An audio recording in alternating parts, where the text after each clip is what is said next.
आवडत्या ठिकाणी म्हणजेच काही जर तुम्ही जपानला व्हिजिट करत असाल तर प्रत्येकाच्या बकेट लिस्टमध्ये ते नाव असणारच। आणि हो, तुम्ही जर ओसाकाला भेट देणार असाल आणि त्या प्लेसला जर तुम्ही गेला नाही तर ती तुमची प्लेसची व्हिजिट जी म्हणूयात आपण जपानची अपूर्ण वाटेल असं ठिकाण म्हणजे नांबा। सो नांबाला आपण आता जाणार आहोत। प्रचंड गर्दी असते। नांबामधील सगळ्यात फेमस जे जिंजा आहे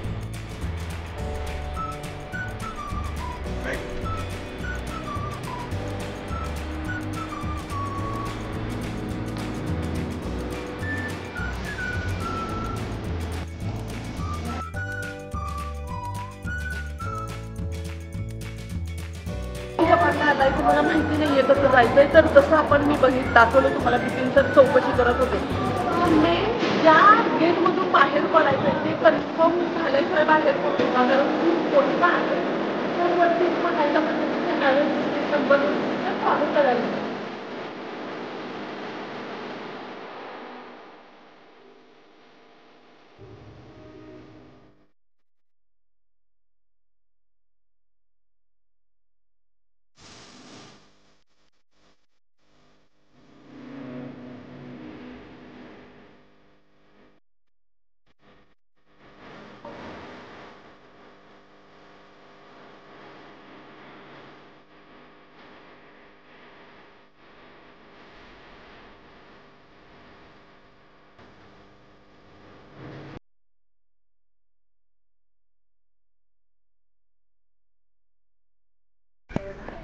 जपान हा फेमस कशासाठी आहे बरं, तर जपानमधली मंदिरं, जपानमधली टेक्नॉलॉजी। जपानी मंदिरांबद्दलच आपण बोलायचं म्हणलो तर हे जे मंदिर आहे मागचं ना, हे असं तुम्हाला जपानमध्ये कुठंच शोधून सापडणार नाही। तर तुम्हाला आज मी हिडन स्पॉट सांगणार आहे जपानमधला। ते आहे नांबा स्टेशनपासून काहीच अंतरावर हे एक काय म्हणू शकतो लायन जिंजा। ठीक आहे, तो जिंजा म्हणजे टेम्पल इन जॅपनीज। सो या टेम्पलचा काही खूप महत्त्वाचा एक इतिहास आहे, तो मी तुम्हाला सांगणार आहे आणि इंटरेस्टिंग गोष्टी पण सांगणार आहे। हे जे टेम्पल आहे हे वर्ल्ड वॉर II नंतर एकदा रिनोव्हेट केलं होतं। ते साधारण इसवी सन 1200 या वर्षी हे बांधलं गेलेलं आहे। याची उंची साधारण 12 मीटर आहे आणि याच्या मागचं आध्यात्मिक महत्त्व काय मित्रांनो माहिती बरं का। ॲक्च्युली याचं जे माउथ आहे ते ओपन आहे आणि त्या माउथचं सिग्निफिकन्स असं आहे की तुमच्या ज्याही वाईट गोष्टी असतील तुमच्या लाईफमध्ये ज्या पण घडणार असतील त्या सगळ्या गोष्टी हा सॉल्व करतो, म्हणजे खाऊन घेतो आणि तुम्हाला प्रॉस्पेरिटी आणि सक्सेस तुमच्या जीवनात देतो। तर त्यामुळं बऱ्याच वेळा असं होतं की कोणी एक्झामसाठी प्रिपेअर करते, कोणी बिझनेसमध्ये सक्सेस मिळण्यासाठी प्रिपेअर करते, तर ह्या मंदिराला डेफिनेटली व्हिजिट करतात। सो डेफिनेटली जर तुम्ही कधी ओसाकामध्ये आला, कधी जपानमध्ये आला तर हे मंदिर व्हिजिट करायला विसरू नका। इथे अजून खूप वेगवेगळ्या गोष्टी आहेत। इथं तुम्ही बघू शकता, इथं तुम्हाला बरेच फलक आहेत, त्या फलकावरती तुम्ही तुमची विश लिहू शकता किंवा तुम्हाला काय वाटतं त्याबद्दल लिहू शकता। आणि अजून इंटरेस्टिंग गोष्ट म्हणजे इथे एक बॅटलशिप असं म्हणू शकता, त्याचं एक सिम्बॉल त्यांनी ठेवलेला आहे। सो एक आध्यात्मिक सुद्धा महत्त्व आहे, एक त्याला काय म्हणू शकतो एक हिस्ट्री आहे या गोष्टींना।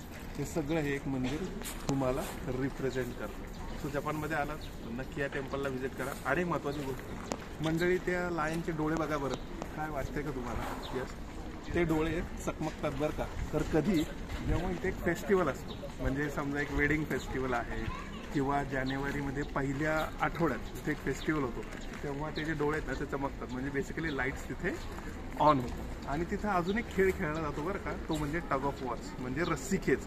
तर ते रस्सी खेचचं काय बरं महत्त्व आहे, जेव्हा तुम्ही रस्सी खेचता तर तुम्ही तुमच्याबरोबर सक्सेस आणि चांगल्या गोष्टी आपल्याबरोबर खेचून आणता आणि तो खेळ त्या मंदिराच्या स्टेजमध्ये म्हणजे लायनच्या माउथमध्ये खेळला जातो। तर अशा बऱ्याच गोष्टी आहेत। चला तर मग मंडळी, तुम्हाला व्हिडिओ आवडला असेल तर सांगा आणि चॅनलला सबस्क्राईब करा। कमेंटमध्ये सांगा तुम्हाला कसं वाटलं, तुम्हाला काय आध्यात्मिक अनुभव येतो नक्की।